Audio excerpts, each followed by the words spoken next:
Alhamdulillah bersyukur kehadirat Allah. Pada malam hari ini kita bisa hadir kembali dalam acara rutin kita,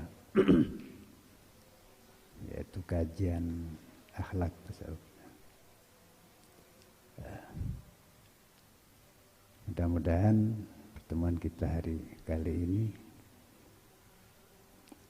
akan disertai dengan ridha, ma'unah serta taufik hidayah dari Allah Subhanahu wa taala, sehingga membawa kebaikan bagi kita semua, khususnya menjadi jalan bagi kita untuk semakin bisa mendekatkan diri kepada Allah Subhanahu wa taala. Saudara-saudara sekalian yang saya hormati,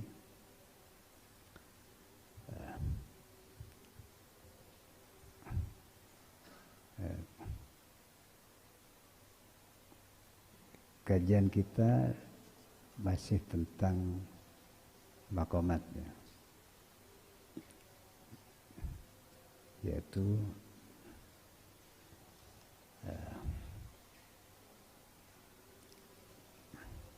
tingkat pencapaian spiritual, yaitu perjalanan kita menuju Allah.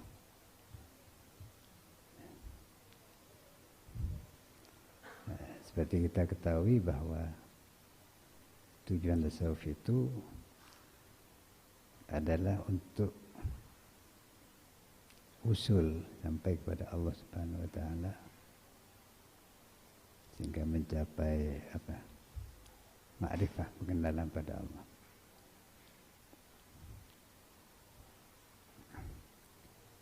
Dan untuk itu ada tingkatan-tingkatan pencapaian yang disebut maqamat atau makom-makom, dan juga hal. Kalau makom seperti telah kita sebutkan di pertemuan sebelumnya, adalah tingkat pencapaian yang sifatnya diusahakan dan melalui usaha, dan lebih bersifat stabil. Jadi misalnya seperti taubat dan zuhud dan lain sebagainya. Tapi hal itu adalah suatu keadaan yang terjadi ketika kita melakukan perjalanan spiritual yang itu di luar kesengajaan kita. Jadi misalnya rasa khauf, roja, takut. Takut ini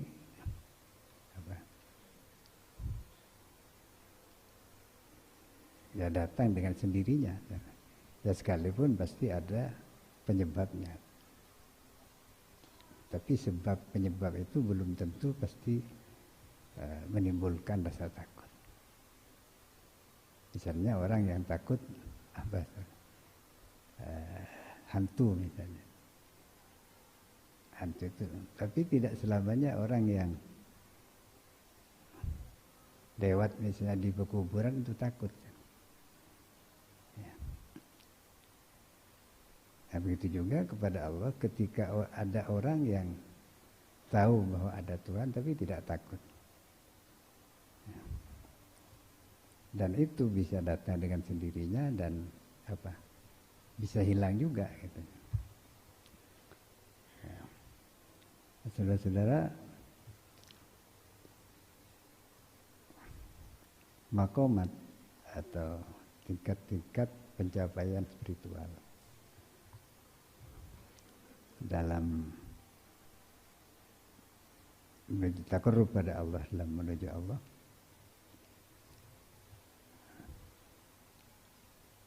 Itu seperti kita ketahui, yaitu pertama melalui taubat. Bahkan kalau di dalam kitab Minhajul Abidin karangannya Imam Ghazali itu dimulai dengan mencari ilmu. Jadi dengan tahapan ilmu. Jadi sebelum kita menjalani perjalanan itu harus punya bekal ilmu dulu. Ilmu itu mempunyai dua fungsi. Pertama adalah bisa memotivasi seorang. Yang kedua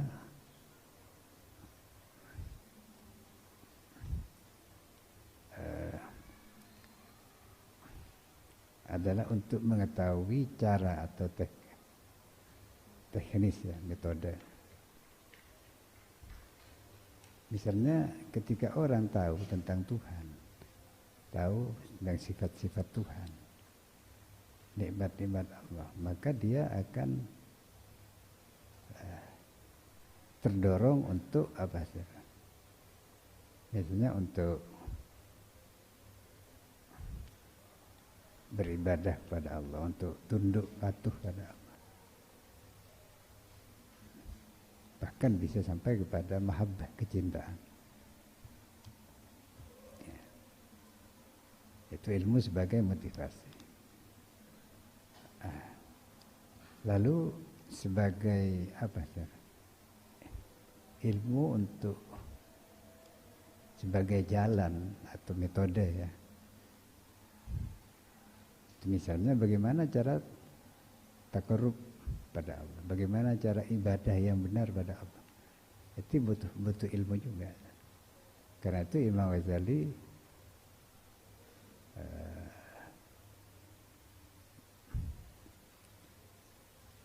dalam kitab Minhajul Talibin, Minhajul Abidin, itu menganggap ilmu itu sebagai tahapan pertama. Sekalipun kalau dalam pendapat ulama-ulama yang lain, ilmu itu bukan awal di perjalanan tapi sekedar persiapan. Nah, awal perjalanannya apa? Yaitu pertama taubat ya. Saya kira sudah dijelaskan di masa yang lalu bahwa orang yang akan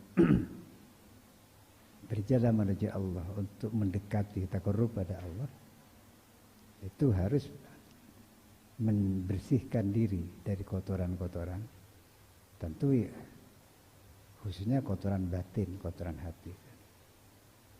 Ya sama dengan ketika kita sholat itu kan untuk menghadap Allah. Maka kita harus toharah dulu, membersihkan. Lain Allah artinya hanya hati dan pikirannya itu hanya ingat kepada Allah. Ya. Nah, kemudian jadi itu pertama taubat. Nah, kenapa? Sebab kalau orang tidak suci itu tidak bersih, itu sulit untuk diterima oleh Allah. Ya sekalipun orang bertaubat itu bisa cepat, bisa lama, tergantung. Ya, tergantung. Ya pertama tergantung dari apa? Izin Allah atau taufik dan hidayah Allah Subhanahu wa taala. Ya. Jadi ya seperti ketika apa?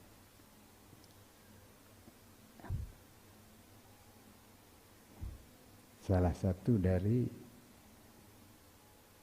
wali abdal ini apa? Sebagai pembantu dari wali kutub itu yang terkenal itu Imam Syekh Abdul Qadir Jalani. Kalau wali abdal itu tiap waktu itu ada 40 katanya, 40 orang. Suatu ketika ada salah seorang anggota wali abdal yang yang wafat. Maka Syekh Abdul Qadir mencari penggantinya. Akhirnya apa? Ternyata pengganti Wali Abdal yang wafat itu adalah seorang Nasrani yang kemudian masuk Islam, baca syahadat, langsung bisa mengganti. Bisa mengganti. Artinya ini prosesnya cepat gitu. Ya. Tapi ada yang lama ya, mungkin yang lama seperti sekalipun sudah melakukan amal-amal riadah itu tidak mencapai. Barangkali misalnya seperti kita ini sebetulnya kan ingin takarrub pada Allah, tapi kita sudah bertahun-tahun mungkin masih belum juga, ini belum nyampe ya. Ya mungkin masih banyak kotoran-kotoran hati yang ada pada kita, atau caranya keliru jalannya gitu. Ya. Baik, jadi pertama orang yang suluk atau berjalan menuju Allah itu harus bertaubat dulu. Kemudian sudah itu adalah zuhud. Sering dimaknai zuhud itu apa? Kata bahasa Maduranya itu atapah gitu.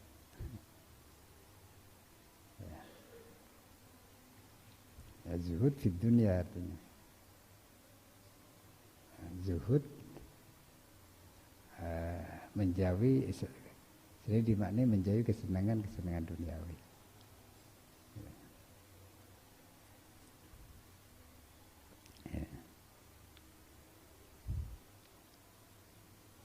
Kenapa? Sudah sebab kita ini punya nafsu ya.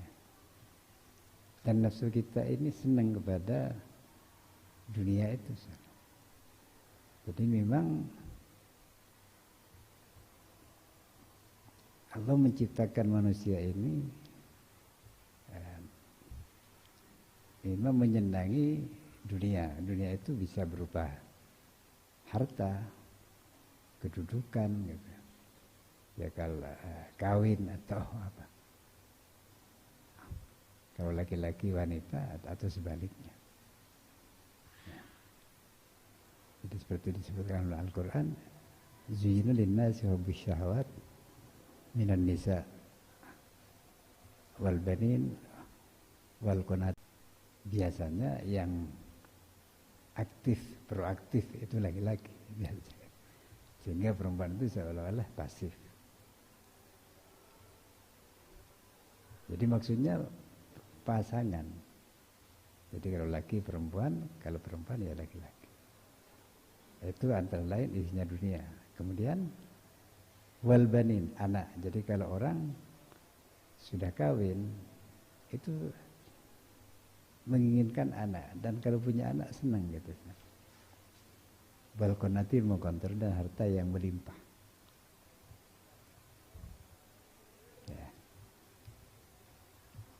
Itu antara lain isinya dunia yang disenangi oleh nafsu. Nah, kemudian ada juga yaitu apa? Kedudukan atau pangkat, derajat. Seperti jabatan. Karena itu ada yang mengatakan bahwa isinya dunia itu tidak lepas dari 3 ta. Jadi tahta, harta, dan wanita. Ada 3. Ya. Dan kesenangan-kesenangan itu merupakan penghalang atau paling tidak pengganggu ibadah. Jadi banyak orang yang gagal dalam beribadah pada Allah karena terhalang atau minimal terganggu dengan urusan-urusan duniawi.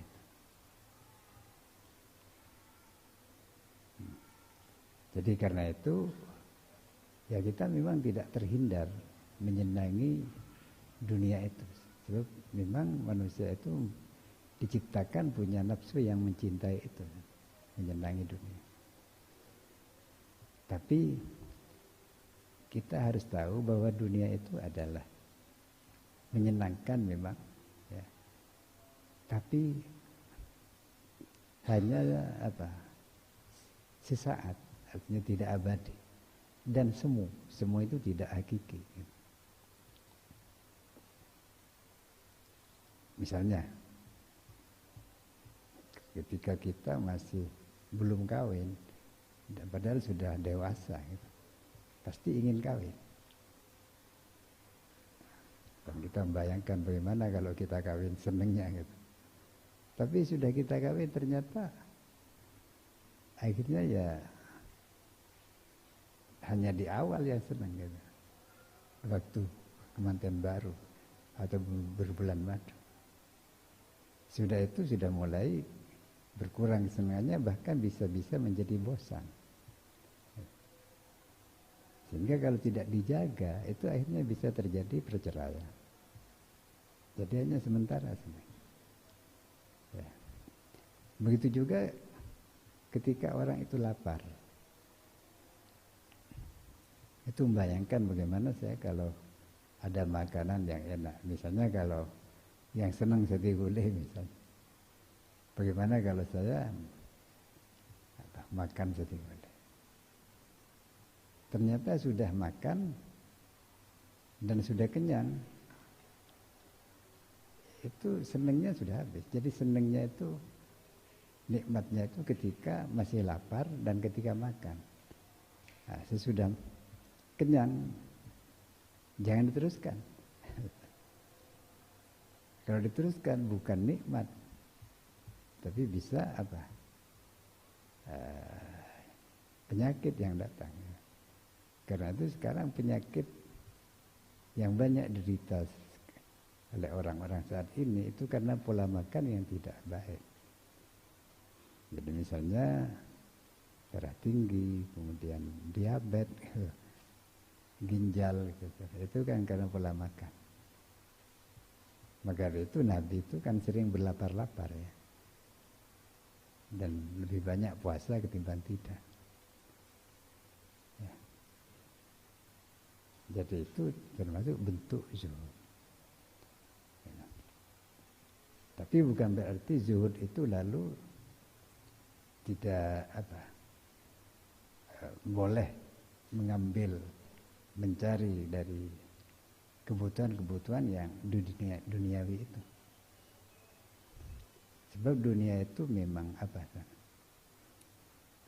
dibutuhkan. Gitu. Jadi seperti makan, minum, rumah, termasuk jodoh. Itu kebutuhan. Tapi kebutuhan itu hanya secukupnya, jangan melebihi dari kebutuhan. Kelebihan kebutuhan hanya kita direpotkan dengan itu. Direpotkan untuk mencari dunia itu tanpa bisa menikmati.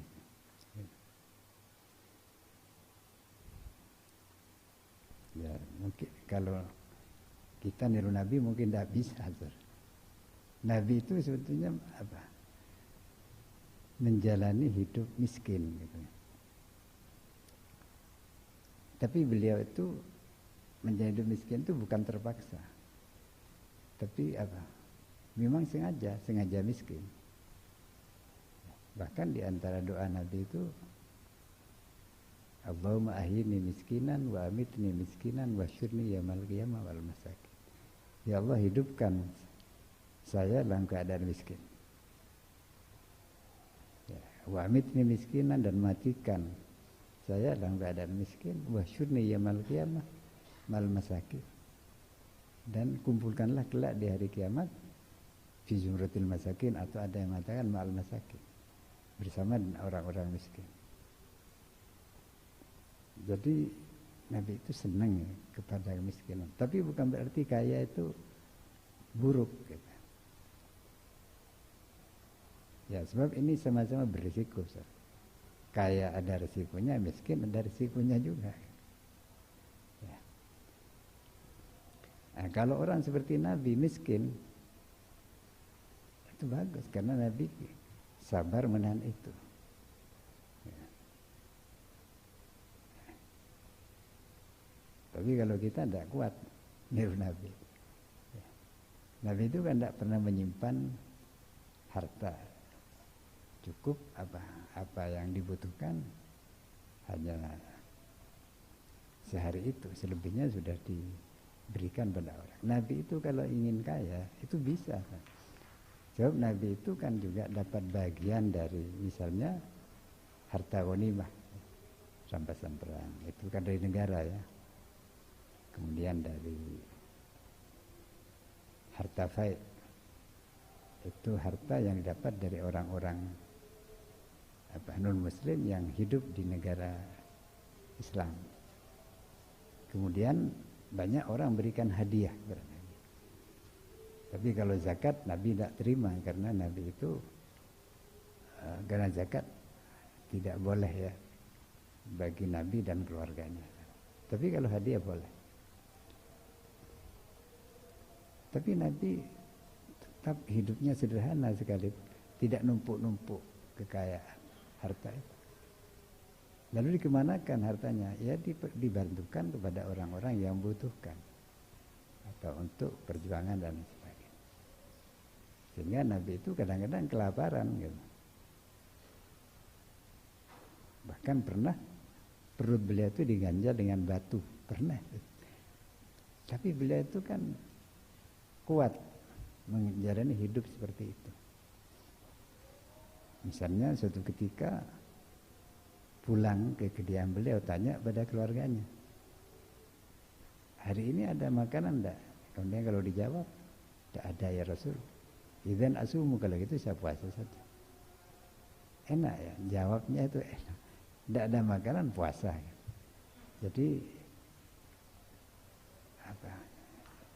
kesempatan untuk beribadah. Ya mungkin kalau kita lain lagi. Kalau dijawab tidak ada makan, belum siap nasinya, ya mungkin marah-marah gitu. Lah ini, nah, kalau kita memang kelasnya, tingkatannya tidak seperti Nabi. Karena itu kita biasa-biasa lah. Hanya jangan keterlaluan gitu. Misalnya kita numpuk-numpuk harta sampai triliunan, padahal kebutuhan kita setiap hari berapa? Kalau hanya untuk ibadah, untuk hidup ibadah dan melaksanakan kewajiban, tidak banyak sebetulnya. Lalu pertanyaannya, apakah kaya itu tidak boleh? Boleh-boleh saja. Hanya pertama syaratnya harus apa? Dia mendapatkan kekayaan itu dengan cara yang halal, cara yang terhormat. Gitu. Jangan sampai melalui cara yang haram atau tidak terhormat. Dan kemudian sesudah dapat kekayaan itu, dia harus menggunakan kekayaannya untuk hal-hal yang baik, jangan digunakan untuk yang haram. Jadi itu beratnya jadi orang kaya. Dia ngurus usahanya saja sudah sibuk. Sesudah dapat ngurus pembagian penggunaan kekayaan sudah sibuk lagi, sehingga akhirnya disibukkan dengan harta.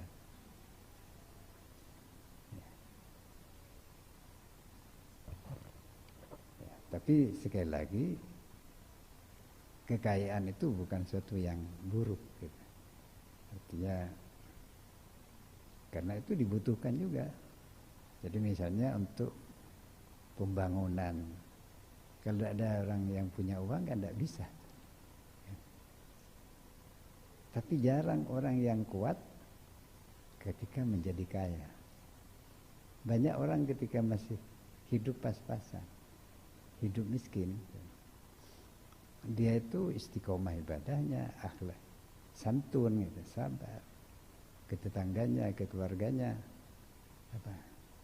ramah. Gitu. Tapi ketika sudah kaya dia berubah karakternya, berulah, gitu.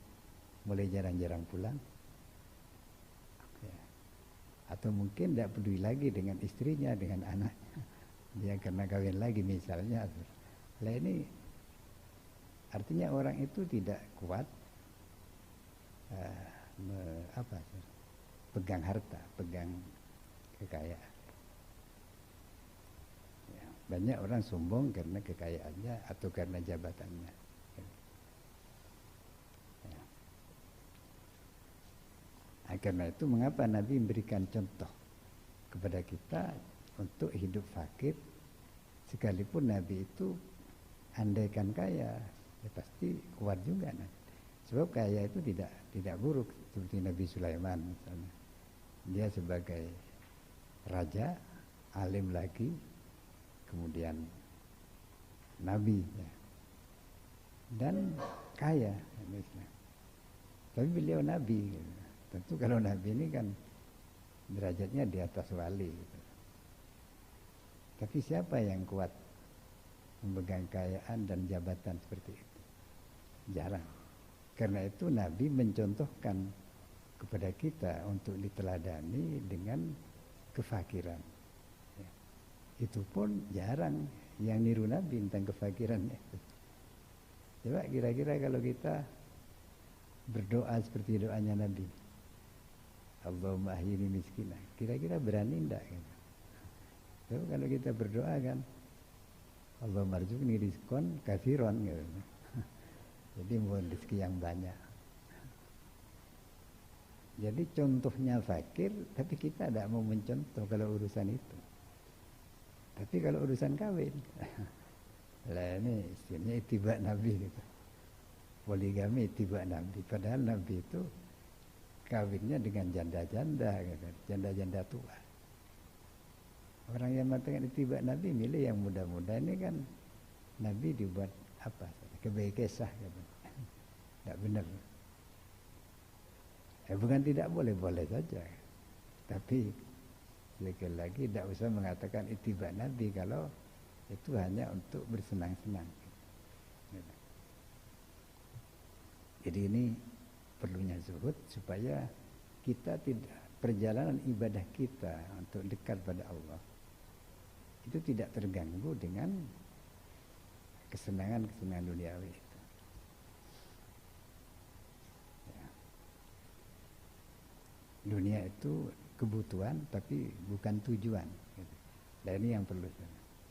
Dunia itu memang kebutuhan, kita butuh makan, butuh uang untuk makan, minum dan seterusnya. Tapi bukan tujuan hidup. Itu hanya sarana hidup. Apalagi kesenangan, jangan. Sekalipun kita memang naluri kita atau tabiat manusia itu memang senang pada dunia. Oleh karena itu zuhud itu bertingkat-tingkat. Gitu. Ada orang yang senang pada dunia, tapi dia menghindar. Jadi sengaja menghindar, sehingga dia menjalani hidup sederhana misalnya. Tapi senang sebetulnya. Nah, orang itu masih dalam itu tingkat yang bawah. Kemudian ada orang yang mungkin karena yang terbayang dalam pikiran dan hatinya itu hanya akhirat, sehingga tidak peduli dengan dunia itu. Ya. Nah ini, nah kalau kita kan akhirat itu masih jarang-jarang ingat.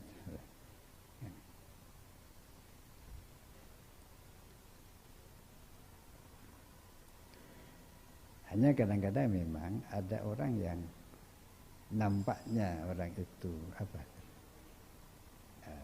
senang pada dunia, tapi sebetulnya tidak. Ini orang yang betul-betul mentalnya kuat. Misalnya ya seperti Syekh Abdul Qadir Jailani. Beliau itu ketika masih belum jadi tokoh, belum terkenal lah gitu, masih dalam masih belajar gitu. Beliau itu tirakat, bahkan karena katanya pernah berguru pada Nabi Khidir. Itu oleh Nabi Khidir disuruh diam di pinggir sungai supaya dia tidak batal wudhu. Jadi kalau batal wudhu suruh bersuci gitu. Ini mirip-mirip dengan ceritanya Sunan Kalijogo. Nah, itu selama setahun kalau tidak gitu. Begitu itu. Jadi tirakat. Sehingga dalam manakib itu dijelaskan ketika masih awal-awal beliau itu dalam perjalanan spiritualnya itu seperti orang gila. Jadi layak difunas, layak difunahu. Dia tidak kenal orang dan orang tidak kenal beliau gitu. Hanya ketika beliau sudah jadi, artinya sudah sampai ke tujuan, sekalipun finishnya itu nanti sesudah mati, beliau biasa-biasa.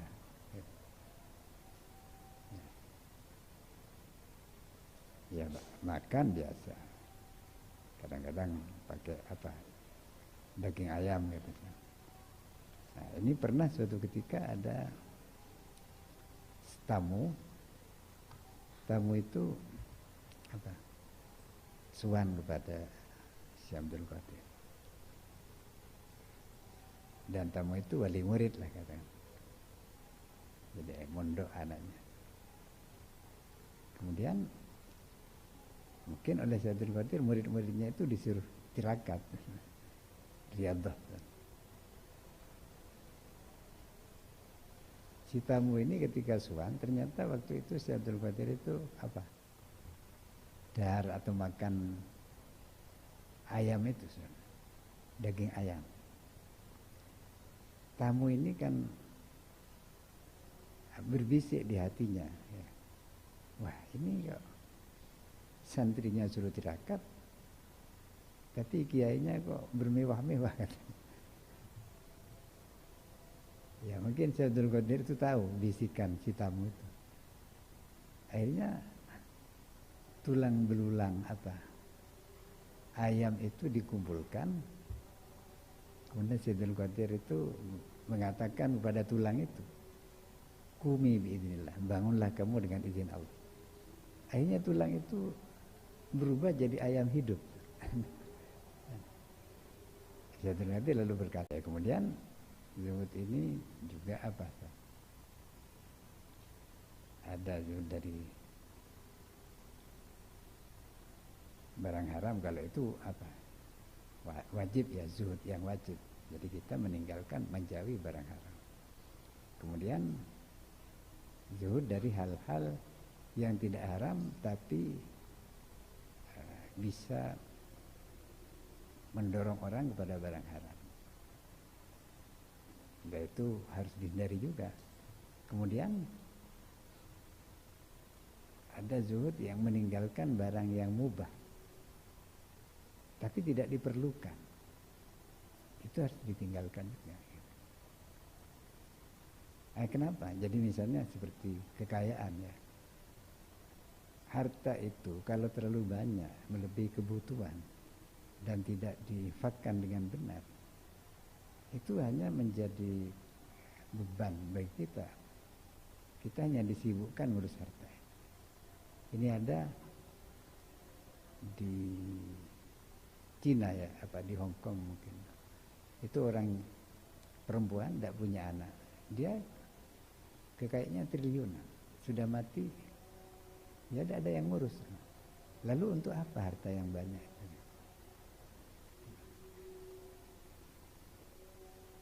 Ya, sama saja dengan kita misalnya pergi ke Surabaya, mau bermalam di sana hanya semalam.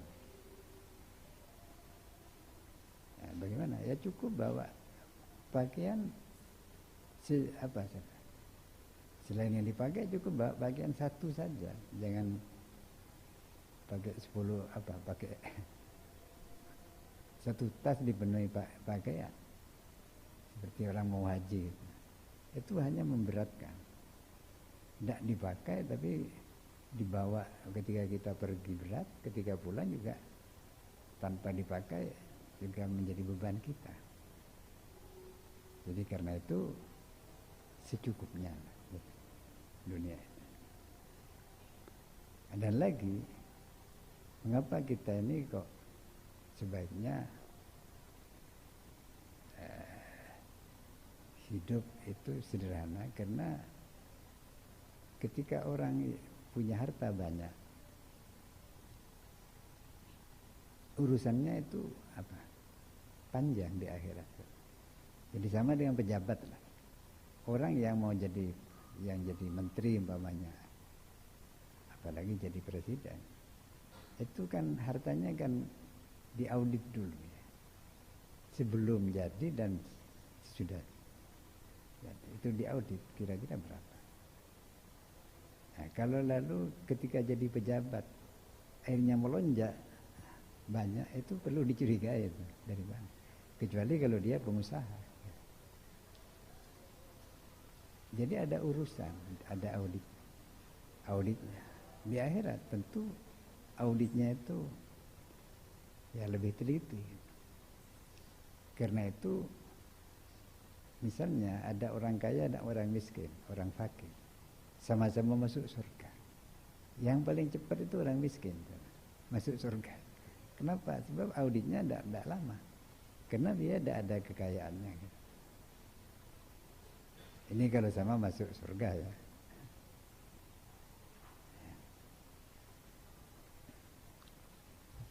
Sedangkan yang kaya, sekalipun akhirnya masuk surga, tapi dia lama di auditnya itu. Jadi kalau diaudit satu persatu ini kan kayaknya triliunan misalnya, itu berat kan, lama sekali. Nah, ya sama dengan orang kaya itu kalau dia ridho dengan orang miskin ya, ridho dengan kemiskinannya, itu lebih santai. Jadi misalnya malam-malam dia itu tidak perlu jaga-jaga pencuri atau perampok ya. Saya tidak akan mungkin ada pencuri masuk ke rumahnya, kan tidak ada yang mau dicuri. Sementara orang kaya harus jaga-jaga itu, bahkan mengangkat orang untuk menjadi satpam dan lain sebagainya. Nah ini saudara. Jadi kekayaan atau jadi dunia yang tidak diperlukan sebaiknya tidak usah diambil. Ya sekalipun kekayaan itu bukan buruk seperti saya katakan tadi, asalkan kita bisa mengelola, yakni mencarinya dengan benar dan halal, membelanjakannya juga begitu.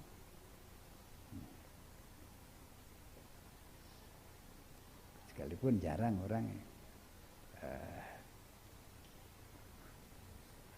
kuat ya untuk memegang kekayaan atau dunia secara umum. Ya.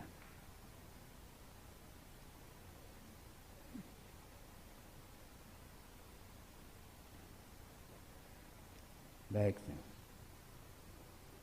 Ya. Jadi ini zuhud. Jadi ketika kita sudah bersih-bersih melalui taubat, kemudian kita berjalan menuju Allah dengan cara ibadah ya.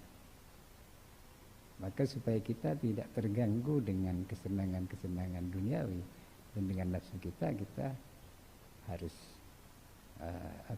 membekali diri kita dengan sikap zuhud. Ya. Tapi sekali lagi harus disertai dengan pemahaman gitu. Nah, ilmu gitu. Kemudian selanjutnya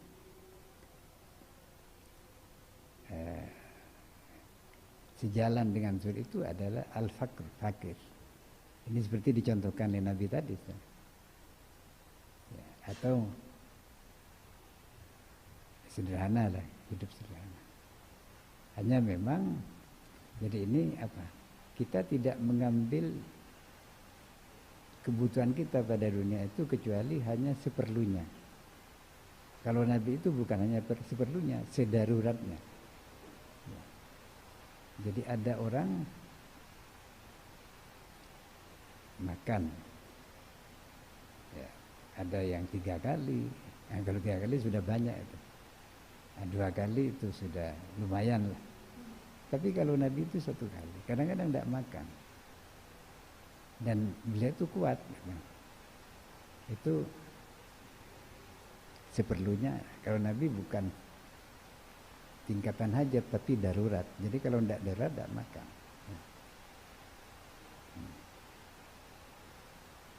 Nah, tapi saudara, Nabi itu memang sengaja. Fakir itu memang disengaja. Tapi kalau fakir tidak disengaja, ini bisa tidak kuat, tidak sabar gitu menghadap. Nah, kalau tidak sabar berbahaya juga fakir itu. Bisa orang muring-muring atau tidak mengeluh, bahkan protes pada Allah karena kefakiran. Ada dulu teman, ada orang ya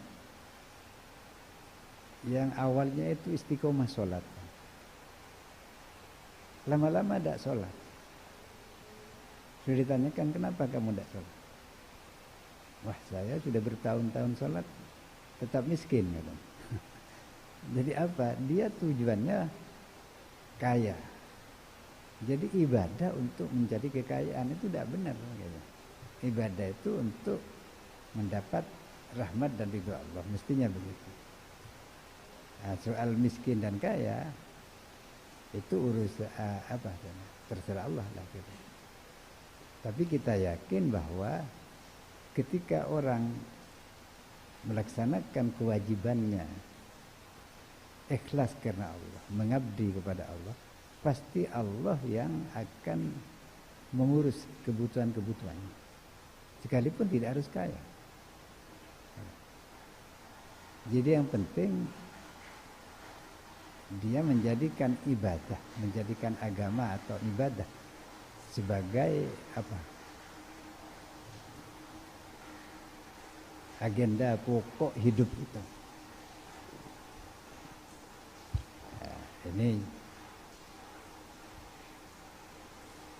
ya, kalau dalam Al-Quran itu ada ceritanya Siti Maryam. Siti Maryam itu tiap hari ada di mihrab. Mihrab itu tempat ibadah ya.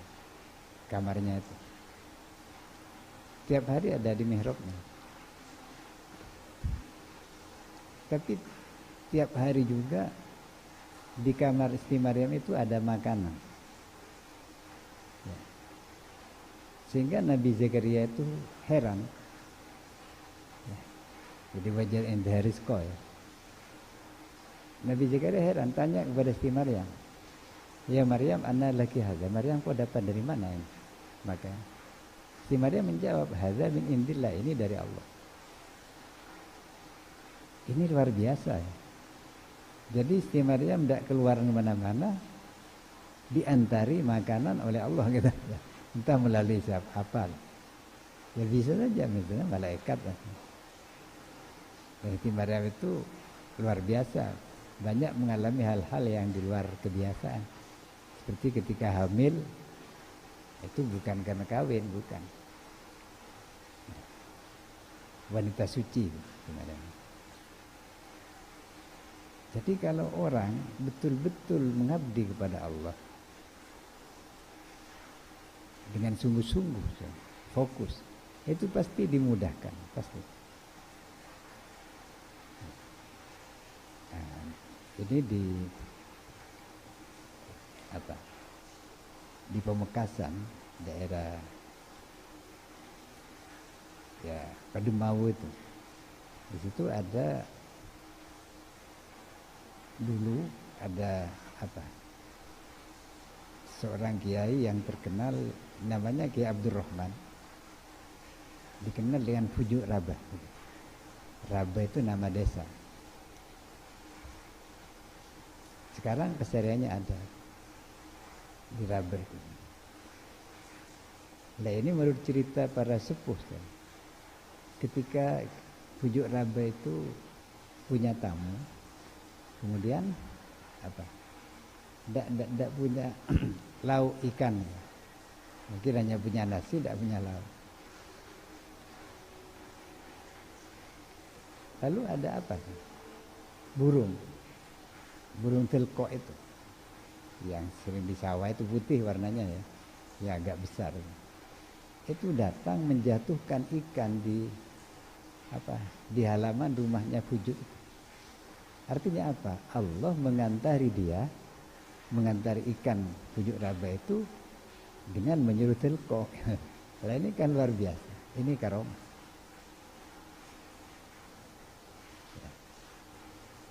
Ini karomah yang betul-betul tampak. Ya kalau kita jangan niru itu. Ada telkok, ya repot. Tapi minimal dimudahkan. Ini banyak orang-orang yang hidupnya beribadah, berjuang di jalan Allah. Hidupnya tidak sulit, sekalipun tidak kaya, tidak sulit. Pernah dulu almarhum Gezaini itu mengatakan kepada putra-putranya begini, kamu asalkan mau mengabdi di pondok ini dengan sungguh-sungguh, mau ngajar, kamu tidak akan melarat. Ini terbukti kan? Jadi sekalipun kita tidak berdagang, tidak apa, ya dagang seadanya lah gitu, tapi terbukti diberi kecukupan.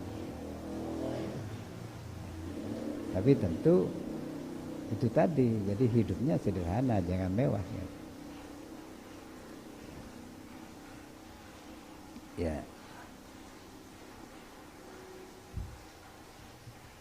Jadi ini fakir ini bentuk nampak dari sifat zuhud sebetulnya. Sekalipun zuhud itu tidak harus miskin gitu ya. Orang zuhud tidak harus miskin.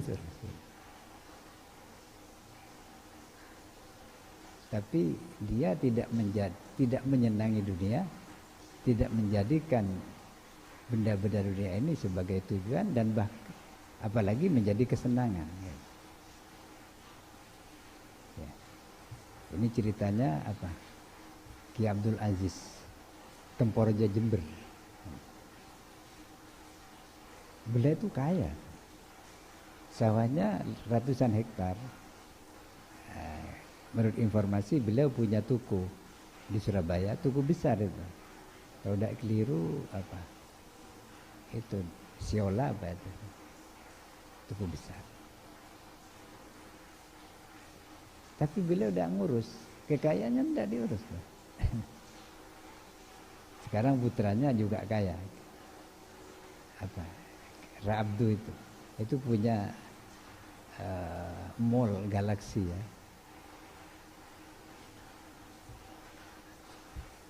Anehnya tidak terpengaruh dengan kekayaannya. Jadi tidak ngurus. Kalau kita kaya sedikit saja sudah sudah sibuk untuk ngurus kaya. Nah, ini yang zuhud, tetapi secara zahir seperti tidak zuhud. Dan itu lebih berat ketimbang kita zuhud secara zahir. Kalau zuhud secara zahir, ya kita memang hidup sederhana. Tapi ada orang yang hidupnya seperti mewah, tapi sebetulnya tidak. Nah, bahkan sebagian ulama, beliau itu ada yang menyembunyikan kezuhudannya. Ya. Jadi di luar nampak mewah, tapi kehidupan sehari-harinya sebetulnya sederhana. Pakaian misalnya, pakaiannya beliau itu rangkap, ada bagian dalam, ada luar. Yang dalam itu bagian buruk, jelek. Tapi yang tampak keluar itu mewah. Itu untuk menyembunyikan zuhudnya, supaya tidak riya. Ini luar biasa, tapi itu sulit begitu itu. Ya kalau kita ya biasa-biasa aja lah.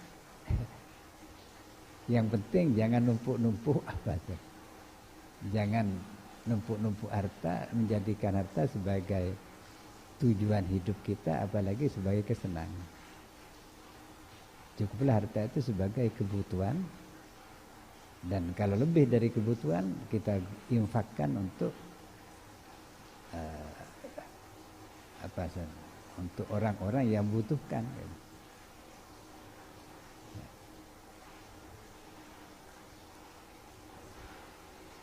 Ya. Orang itu mendapat rezeki dari Allah itu macam-macam.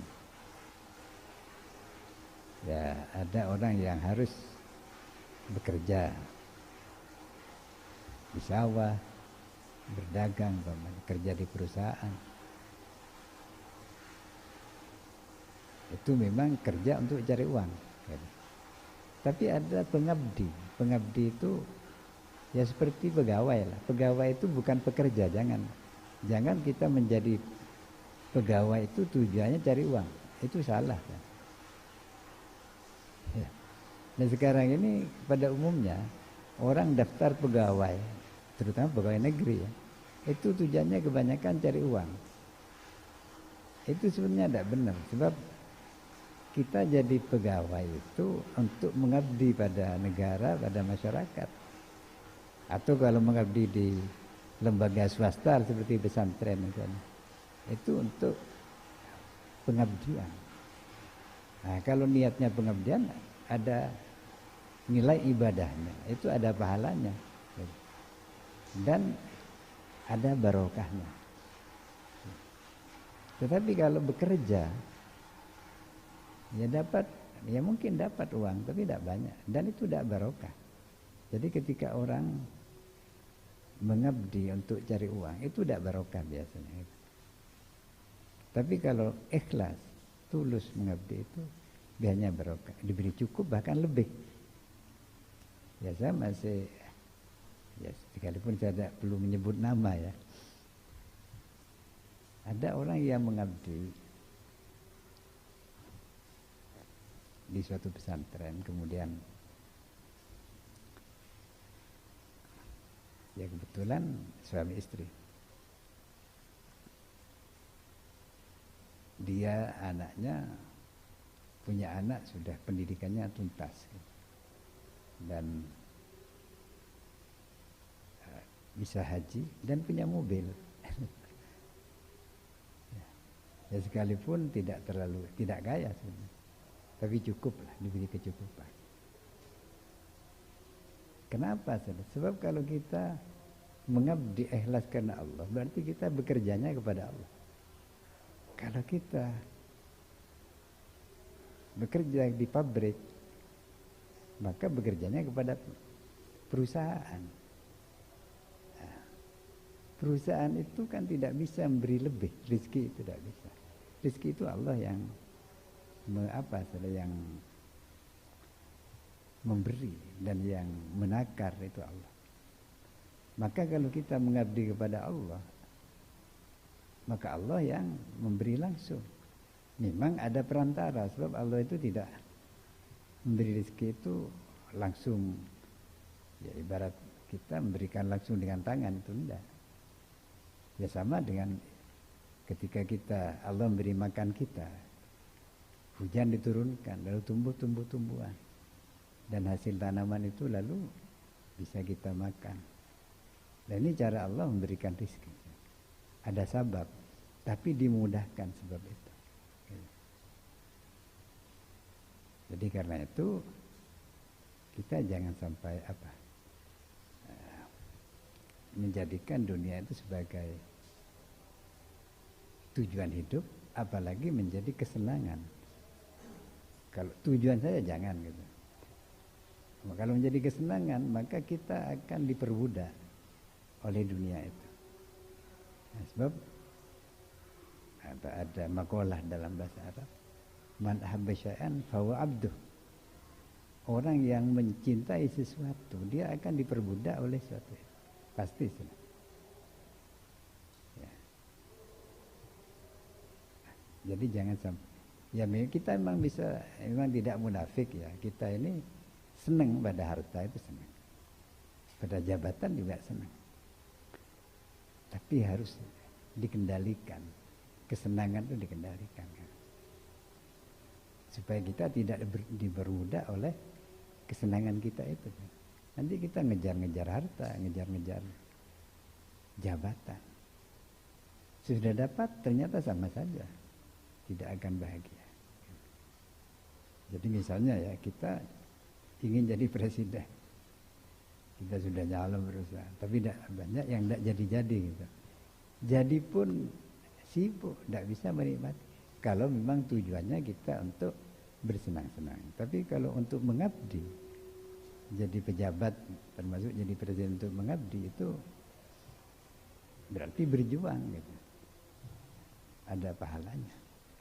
Jadi jabatan itu sebetulnya sama dengan harta. Bukan sesuatu yang buruk sebetulnya. Tapi kita harus bisa mengelola harta, mengelola jabatan itu sehingga itu berdampak baik bagi diri kita. Tidak memperbudak diri kita gitu. Nah.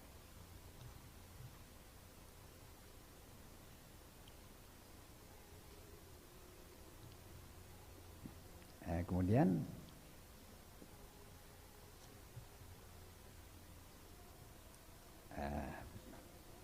selanjutnya apa? Di dalam perjalanan menuju Allah itu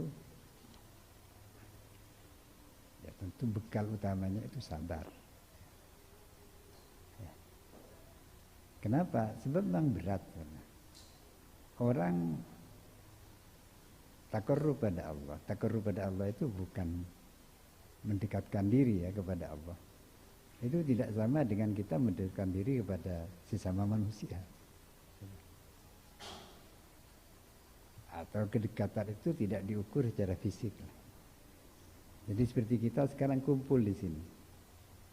Secara fisik kita dekat, tapi belum tentu hati kita dekat. Batin kita belum tentu dekat.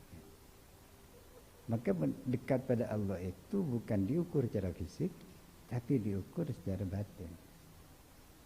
Ya, ketika kita selalu ingat kepada Allah, takut pada Allah, bahkan apalagi banyak bersyukur, mahabbah, berarti itu suatu hati kita dekat pada Allah.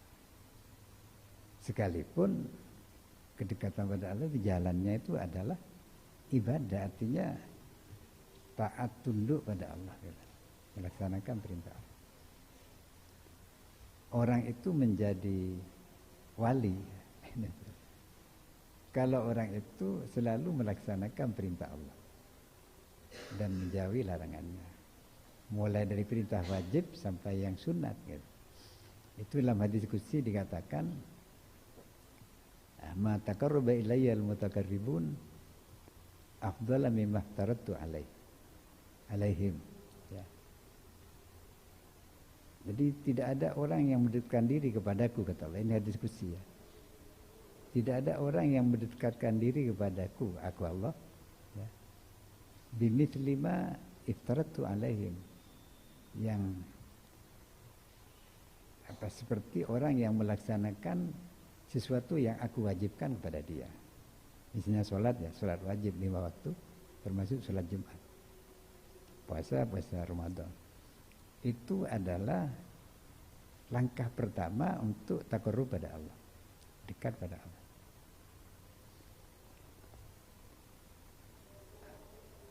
Nah, kemudian lalu dalam terusannya hadis itu, wa may yazal abdi taqarrabu ilaihi bin nawafil.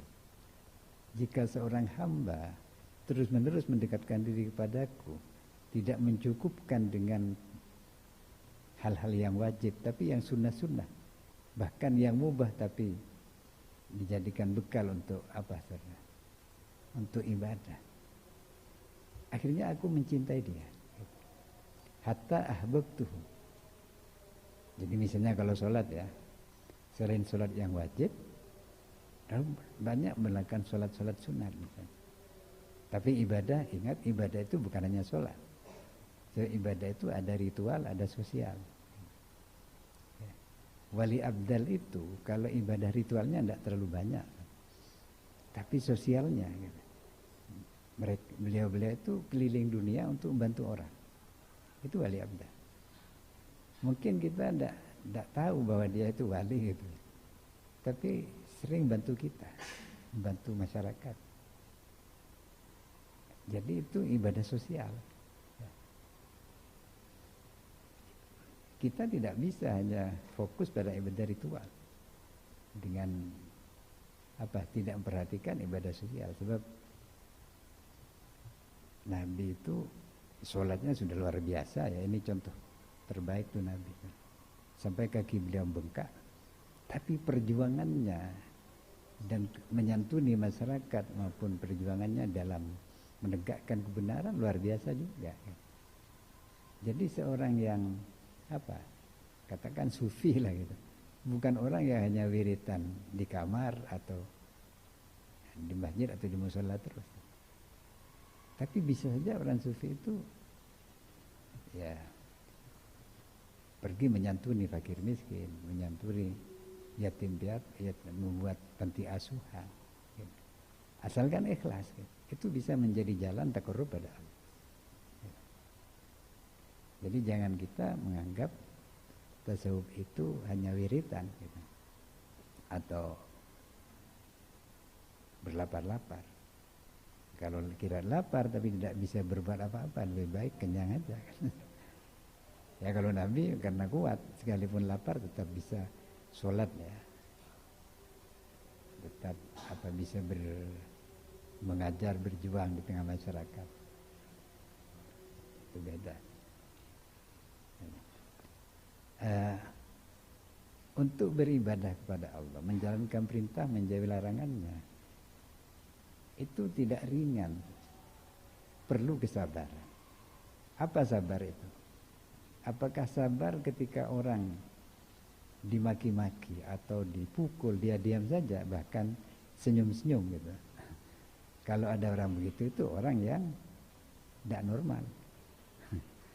Kalau orang normal dipukul pasti marah, dimaki-maki pasti marah. Nabi itu punya marah, Nabi itu. Tapi beliau bisa mengendalikan kemarahannya, bisa mengendalikan emosinya. Itu hakikat kesabaran. Nabi itu tidak pernah maki-maki orang, apalagi mukul. Marah ya, sehingga wajah beliau kadang-kadang merah padam. Tapi beliau tetap santun. Lah ini yang sabar. Jadi dalam hadis disebutkan laisa syadid bisurah. Orang kuat itu bukan orang yang jago gulat atau jago tinju ya, yang bisa meng-KO lawan-lawan tandingnya, bukan itu. Innama syadid man yamliku nafsahu indal ghadab. Orang kuat itu orang yang bisa mengendalikan nafsunya, emosinya. Nafsu itu ada dua ya, ada nafsu senang, ada nafsu marah gitu, benci, ada nafsu senang. Ini nafsu juga. Ketika kita membenci seorang, kita bisa mengendalikan kebencian kita. Ketika kita menyenangi orang dengan nafsu ya, kita bisa mengendalikan kesenangan kita. Kalau itu tidak baik, bahkan itu maksiat, jangan lakukan sekalipun menyenangkan gitu. Juga demikian, benci pada orang bukan karena karena orangnya, bukan karena kelakuannya. Ini bukan benci yang benar. Ya.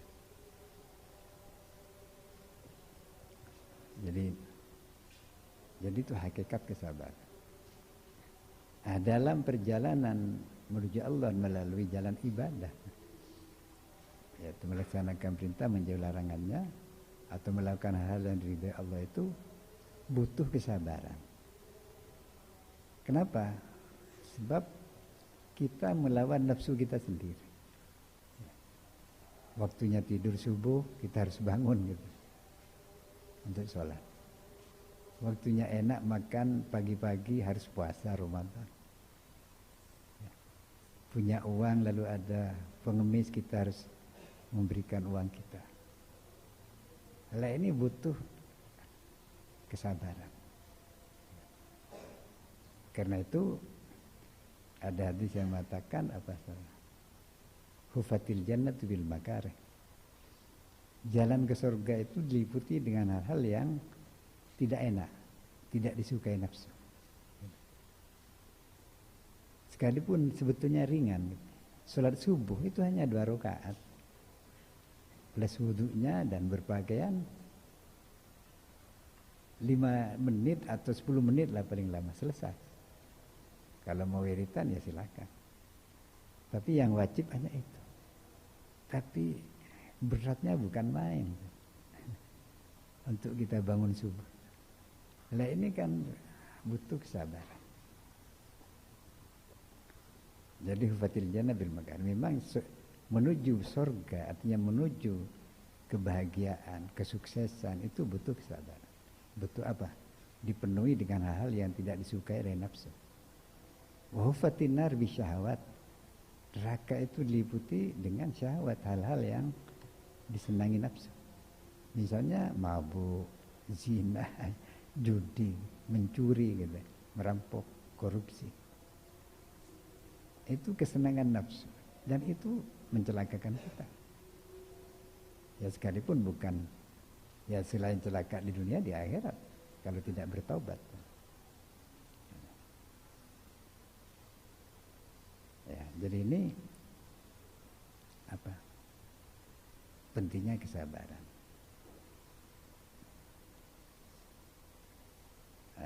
Ketika marah kita bisa mengendalikan marah. Ketika menyukai sesuatu yang tidak baik kita bisa melawan atau mengendalikan kesukaan kita. Ya maaf ini. Sebab kita kadang-kadang sering tidak sengaja menyukai sesuatu. Misalnya ya, kita ketemu dengan seorang perempuan, senang gitu. Ternyata sudah punya suami. Mau bagaimana? Ya harus dilawan itu. Rasa senang itu lawan.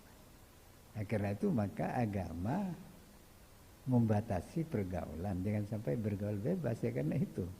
Karena nafsu kita kadang-kadang tidak bisa terkendali.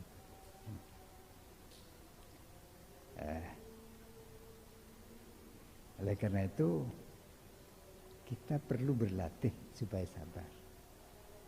Puasa itu salah satu bentuk. Selain itu bang ibadah karena perintah Allah ya. Puasa itu bentuk latihan. Latihan kesabaran, pengendalian diri. Jadi tidak makan, tidak minum siang hari gitu. Tapi bukan penyiksaan, bukan. Ya. Jadi orang jadi melat atau apa, riyadhah istilahnya. Riyadhah itu bukan menyiksa diri. Kalau menyiksa diri itu tidak boleh kan. Tapi apa? Melatih pengendalian diri. Puasa. Jadi tidak makan, tidak minum. Itu puasa zahir ya, puasa. Kemudian ada yang lebih dalam lagi apa? Mengendalikan diri dari hal-hal yang dilarang atau hal-hal yang sekalipun tidak dilarang, hal-hal yang buruk. Dari maksiat, dari dosa-dosa. Itu puasa yang di atasnya lagi. Ya kalau kita hanya puasa tidak makan, tidak minum siang hari, tapi tetap berbuat maksiat, maka itu apa? Ya bisa pakpuk gitu. Artinya pahala puasanya itu habis dengan maksiat itu. Makanya ada Nabi pernah bersabda, kamin so'imin. Bagaimana itu? Banyak orang berpuasa, dia tidak mendapatkan apa-apa di puasanya kecuali hanya lapar dan haus. Kenapa? Sebab dia sekalipun berpuasa, dia melakukan apa salah? Maksiat. Misalnya ya, kadang-kadang ini yang sering kita tidak sadar. Berpuasa sambil biasanya sore-sore ya, sambil bergerombol gitu. Orang diomongin, Ya, ghibah. Akhirnya apa? Digerogoti hasil. Pahala puasa kita habis. Lalu kalau begitu, kalau itu tidak usah puasa, itu tidak ada yang mau dibayarkan nanti. Itu begini. Kezaliman, ya, kalau kita menzalimi orang, dosa itu ada dua. Ada dosa kepada Allah, itu lebih mudah taubatnya. Karena kalau kita betul-betul minta ampun pada Allah, pasti diterima. Asalkan taubatan nasuha. Nah, kedua, dosa kepada sesama manusia. Ini lebih berat. Bukan lebih berat dosanya, tapi lebih berat cara taubatnya. Dan lagi, dosa kepada manusia itu juga dosa kepada Allah. Jadi ketika kita berbuat dosa kepada manusia, misalnya menghibah orang atau mengambil barang orang tanpa izin, ya, merampas barang orang, ini selain dosa kepada manusia itu juga dosa kepada Allah. Allah tidak terima ketika kita menzalimi sesama. Nah, jadi Allah dalam hadis qudsi berfirman, ini haram tu zulm ala nafsi. Aku ini mengharamkan diri saya untuk berbuat zalim. Allah tidak pernah berbuat zalim, gitu. Fala tadzalamu, maka kalian wahai manusia jangan saling menzalimi satu sama lain. Ketika kita menzalimi orang, Allah tidak terima. Tidak terima apa? Membela orang yang dizalimi itu. Nah, kalau dia menzalimi kita, akhirnya Pak Po. Ya. Nah, nanti di akhirat kalau kita sering menzalimi orang, ini pahala-pahala amal baik kita, ibadah kita akan diberikan kepada orang itu sampai lunas gitu. Andaikan utang. Kalau tidak terbayar, tidak lunas, maka dosa-dosa orang yang kita zalimi akan dibebankan pada kita. Ini yang disebut muflis, kata Nabi, orang yang bangkrut. Banyak amal baiknya, sholatnya banyak, bahkan umroh haji berkali-kali, tapi dia sering nyakiti orang, sering menzalimi orang. Bisa habis itu pahala ibadahnya. Ya. Jadi itu ibadah ada ritual, ada sosial, dosa juga begitu. Ada dosa kepada Allah, ada dosa kepada sesama. Ya. Dan itu untuk menghindari itu harus kita berbekal sabar dan harus riyadhah, latihan kesabaran. Jadi dengan puasa itu kita dilatih oleh Allah untuk sabar. Sabar, latihannya apa? Tidak makan, tidak minum, itu kan sabar. Tapi sebetulnya bukan hanya itu tujuannya, targetnya adalah kita tidak melakukan hal-hal yang buruk gitu. Bahkan puasa yang tertinggi itu apa sih? Membersihkan hati kita dari selain Allah. Tapi ini sudah tingkat yang paling tinggi, itu para orang yang sudah makrifat pada Allah, sehingga hatinya hanya berisi Allah saja gitu. Nah, karena itu saudara, kita mencari ilmu, khususnya ilmu agama ya, untuk kita amalkan, tentunya kita harus sambil latihan kesabaran, tirakat. Jadi tirakat itu bukan tidak makan, tidak minum, tetap makan dan minum kecuali puasa. Tapi tirakat itu adalah mengendalikan diri kita untuk tidak melakukan hal-hal yang buruk, apalagi dosa. Itu tirakat. Taat pada peraturan pondok, taat pada, ya termasuk pada apa sana, peraturan pemerintah yang baik tentunya, undang-undang. Itu sebetulnya mengandung makna tirakat juga itu.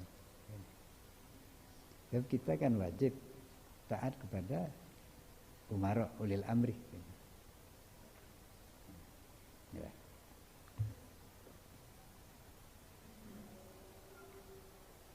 Nah, hanya begini, kita bersabar itu harus ikhlas. Jadi ikhlas itu harus jadi dasar di semua tingkah laku kita. Sabar karena Allah. Sebab ada orang sabar karena ingin sesuatu yang bersifat duniawi. Ya. Misalnya ada orang bekerja di sawah, jam 3 sudah berangkat. Yang lain sedang tidur, dia berangkat ke sawah untuk kerja di sawah. Yang ke pasar juga begitu, kadang-kadang jam 3 pagi sudah berangkat. Orang itu sabar sebetulnya, bisa melawan rasa kantuknya gitu. Tapi dia kan tidak ikhlas. Bisa saja hanya sekedar untuk cari uang. Tapi bukan berarti orang yang bekerja di sawah dan di pasar itu tidak ikhlas. Tergantung pada tujuan akhirnya. Kalau tujuan akhirnya untuk cari bekal ibadah, tentu ikhlas juga. Hanya saja kalau sampai subuhnya di sawah itu keterlaluan, ya kecuali darurat lah gitu. Nah, jadi sabar itu sama dengan adalah amalnya hati, ya. Sama dengan sholat itu amalnya fisik, raga. Maka semuanya harus ikhlas. Baik. Jadi ini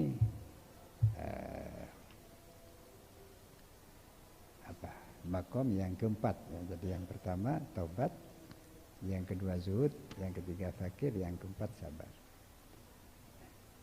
Kemudian yang selanjutnya syukur. Ya, barangkali ini sudah malam ya, kita akhiri sampai di sini dulu. Dah wallahu alam.